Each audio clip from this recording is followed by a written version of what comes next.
Assalamualaikum warahmatullahi wabarakatuh. Perkenalkan, nama saya Aditya Kaihan Buksatama dengan NIM 2305121404069.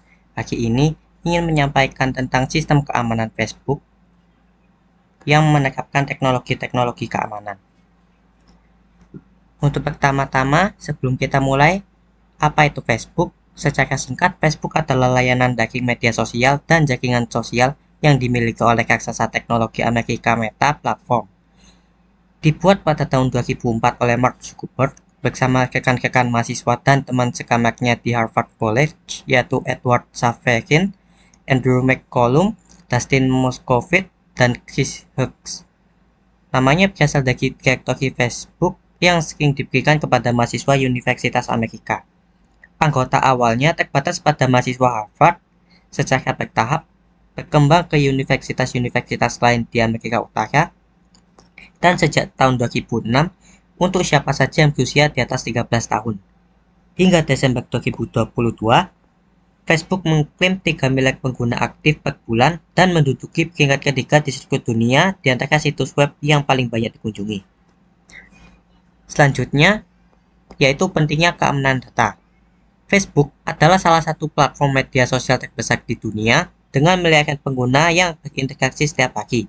Dengan banyaknya data pribadi yang dibagikan di dalamnya, keamanan akun menjadi aspek yang sangat penting untuk melindungi informasi pengguna dari ancaman seperti peretasan, phishing, dan penyalahgunaan data. Untuk itu, Facebook menerapkan berbagai sistem keamanan canggih, mulai dari autentikasi dua faktor, pemberitahuan login, hingga pengelolaan privasi yang ketat.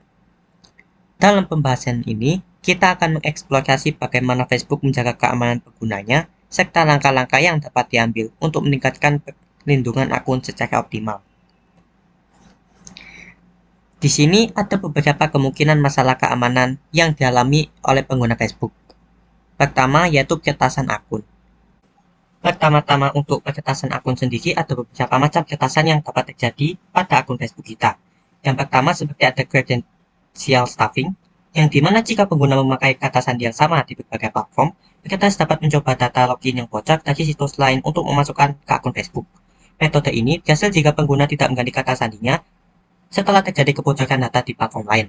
Ini bisa terjadi jika pengguna menggunakan kata sandi yang sama pada akun-akun sosial media yang lain, atau pada akun yang sama di Facebook akun yang lain. Selanjutnya juga ada session hijacking. Ini terjadi jika seseorang menggunakan WiFi public tanpa keamanan yang cukup. Peretas bisa mencuri session token yang digunakan Facebook untuk tetap menjaga pengguna tetap login. Pada kasus ini, peretas dapat masuk ke akun korban tanpa harus memasukkan kata sandi. Selanjutnya ada kasus hacking berupa keylogin. Keylogin ini, hacker akan memasukkan malware yang terinstall di komputer atau ponsel dan dapat merekam semua yang diketikkan oleh pengguna, termasuk email dan kata sandi saat login ke Facebook. Malware ini sering masuk melalui aplikasi tidak resmi atau tautan berbahaya. Lalu ada jenis hacking man in the middle attack atau MITM, yang dimana peretas bisa mencegah komunikasi antar pengguna dan server Facebook, terutama saat menggunakan koneksi yang tidak terenkripsi. Hal ini bisa terjadi saat mengakses Facebook melalui WiFi public tanpa VPN atau HTTPS. Selanjutnya ada social engineering, yaitu peretas berpura-pura menjadi pihak resmi seperti Facebook Support dan meminta korban untuk memberikan informasi login mereka. Metode ini sering dilakukan melalui email atau pesan palsu yang mendesak pengguna untuk mengamankan akun mereka. Lalu ada jenis hacking berupa malware dan spyware, di mana peretas bisa menyebarkan virus yang dirancang untuk mencuri data login Facebook. Di mana malware ini sering masuk melalui aplikasi tidak resmi, file unduhan mencurigakan, atau lampiran email berbahaya. Lalu ada jenis SIM swapping attack, di mana peretas mendapatkan akses ke nomor ponsel korban dengan menipu provider seluler, lalu menggunakan untuk menerima kode verifikasi login Facebook. Setelah menguasai nomor telepon korban, mereka bisa mereset kata sandi dan mengambil alih akun. Selanjutnya ada serangan phishing. Serangan phishing ini sering terjadi apabila pengguna memasukkan password maupun informasi-informasi lain ke dalam sebuah situs yang mencurigakan maupun ke aplikasi-aplikasi lain yang keamanannya dapat dipertanyakan. Selanjutnya yaitu pencurian data. Yang keempat ada penyalahgunaan aplikasi pihak ketiga. Lalu ada penggunaan kata sandi yang lemah atau dibobol. Untuk penggunaan kata sandi yang lemah ini sangat dimungkinkan bagi para hacker untuk membobol sebuah akun.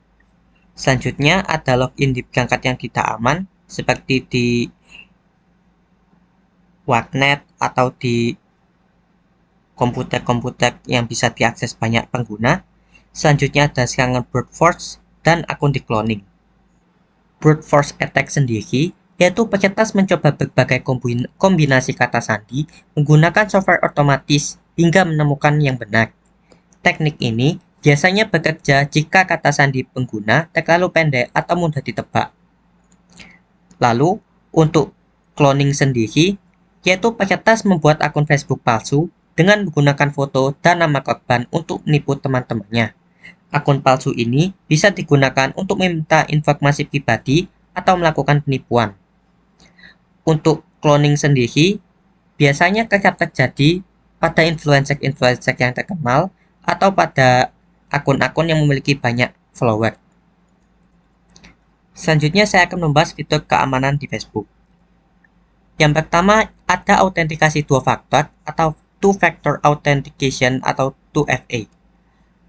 Untuk autentikasi dua faktor sendiri adalah fitur keamanan yang membantu melindungi akun Facebook. Dengan mengaktifkan fitur ini, setiap kali pengguna login dari perangkat atau browser yang tidak dikenali, pengguna akan diminta memasukkan kode khusus yang dikirimkan ke SMS pengguna, seperti pada HP pengguna ataupun yang lain-lainnya. Selanjutnya, ada aplikasi autentikasi atau perangkat kerja seperti kunci keamanan. Hal ini memastikan bahwa hanya pemilik akun yang dapat mengakses akun pengguna, meskipun seseorang mengetahui kata sandi tersebut. Di sini, saya ingin menjelaskan bagaimana cara kerja autentikasi dua faktor di Facebook. Untuk yang pertama, pengguna login dengan email dan kata sandi. Jadi, pengguna memasukkan email atau nomor telepon dan kata sandi seperti biasa saat login ke Facebook. Selanjutnya, kode verifikasi akan dikirimkan.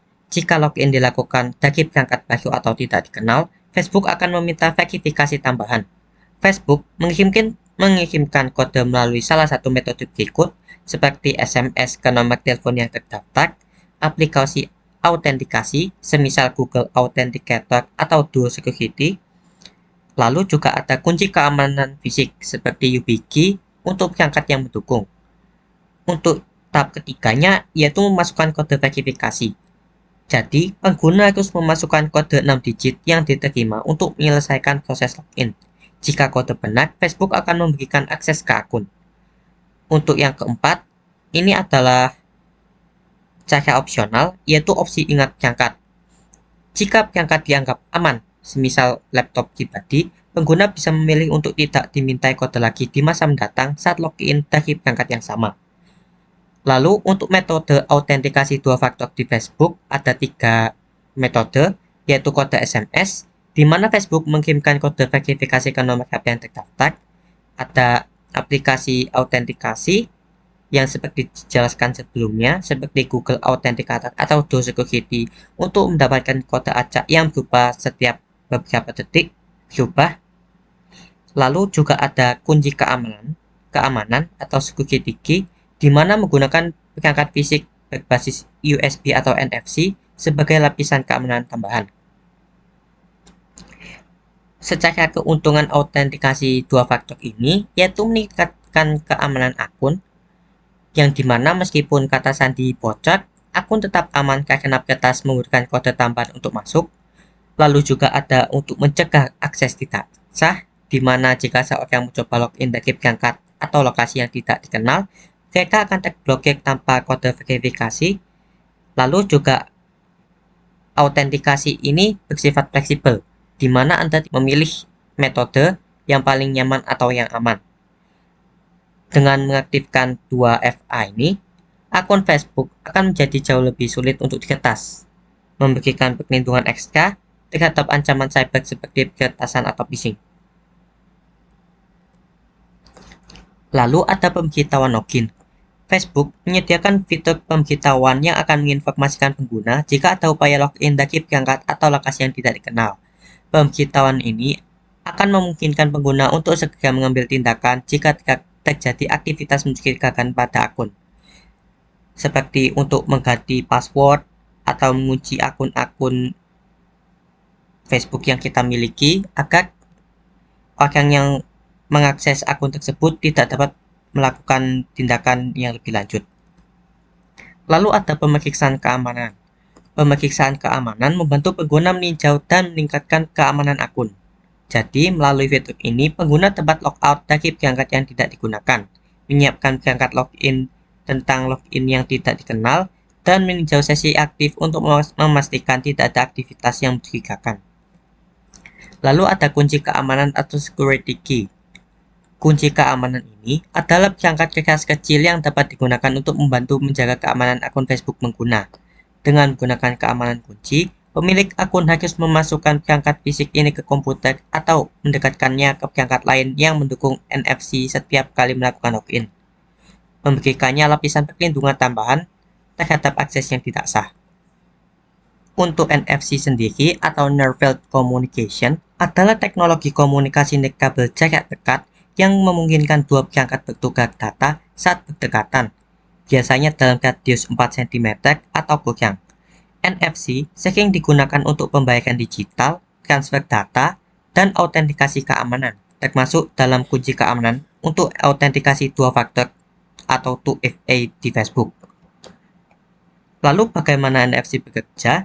Jadi, NFC bekerja dengan cara induksi elektromagnetik, di mana satu perangkat, semisalnya smartphone, mengaktifkan perangkat lain yang mendukung NFC tanpa memerlukan daya tambahan. Untuk data yang dapat dikirimkan hanya dengan mendekatkan dua perangkat tanpa perlu koneksi Bluetooth atau Wi-Fi. Selanjutnya, untuk penggunaan NFC dalam keamanan akun Facebook, dalam Facebook sendiri mendukung kunci keamanan fisik berbasis NFC untuk autentikasi dua faktor. Misalnya, pengguna bisa menggunakan perangkat YubiKey NFC atau Google Titan Security Key untuk login ke akun Facebook. Lalu, saat login, cukup tempelkan kunci NFC ke ponsel atau perangkat yang mendukung dan akun akan terverifikasi secara aman. Untuk kelebihannya sendiri, tidak bisa diretas dari jarak jauh seperti kode SMS. Lalu, NFC lebih cepat dan praktis, yang dimana hanya perlu menempelkan perangkat tanpa mengetikkan kode. Selanjutnya, NFC berjalan tanpa internet, di mana NFC bisa berfungsi tanpa Wi-Fi atau koneksi data. Jadi, teknologi NFC sendiri merupakan salah satu metode keamanan modern yang memperkuat sistem autentikasi dua faktor, yang dimana akan membuat Facebook lebih sulit untuk diretas. Lalu ada pengaturan privasi dan kontrol aplikasi pihak ketiga. Facebook memungkinkan pemilik akun untuk mengontrol siapa saja yang dapat melihat informasi dan postingan pengguna melalui pengaturan privasi. Selain itu, pengguna dapat mengelola dan membatasi akses aplikasi pihak ketiga yang terhubung dengan akun Facebook, memastikan bahwa hanya aplikasi terpercaya yang memiliki izin untuk mengakses data tertentu. Untuk pengaturan ini sendiri, dalam fitur yang tersedia di postingan, kita dapat memilih siapa saja yang dapat melihat postingan yang kita kirimkan, seperti misalnya pada teman, publik, maupun untuk privasi diri sendiri. Lalu ada edukasi dan tips keamanan.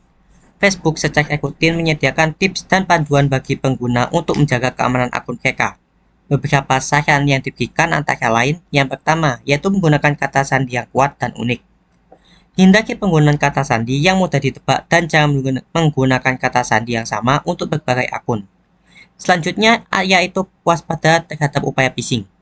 Jangan pernah memberitahukan kata sandi akun atau informasi pembayaran kepada sumber yang tidak terpercaya. Lalu yang ketiga ada selalu logout dari perangkat publik. Pastikan untuk keluar dari akun Facebook saat menggunakan komputer atau perangkat umum untuk menjaga akses yang tidak diinginkan atau tidak sah. Selanjutnya, mengatasi masalah-masalah keamanan ini memerlukan kesadaran keamanan yang tinggi, seperti mengaktifkan autentikasi dua faktor, menggunakan kata sandi yang kuat, dan berhati-hati terhadap tautan mencurigakan.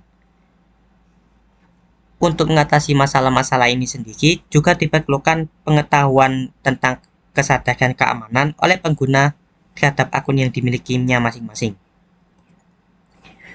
Sekian yang dapat saya sampaikan. Mohon maaf bila ada salah kata atau salah penyampaian dalam penyampaian saya kali ini. Terima kasih dan wassalamualaikum warahmatullahi wabarakatuh.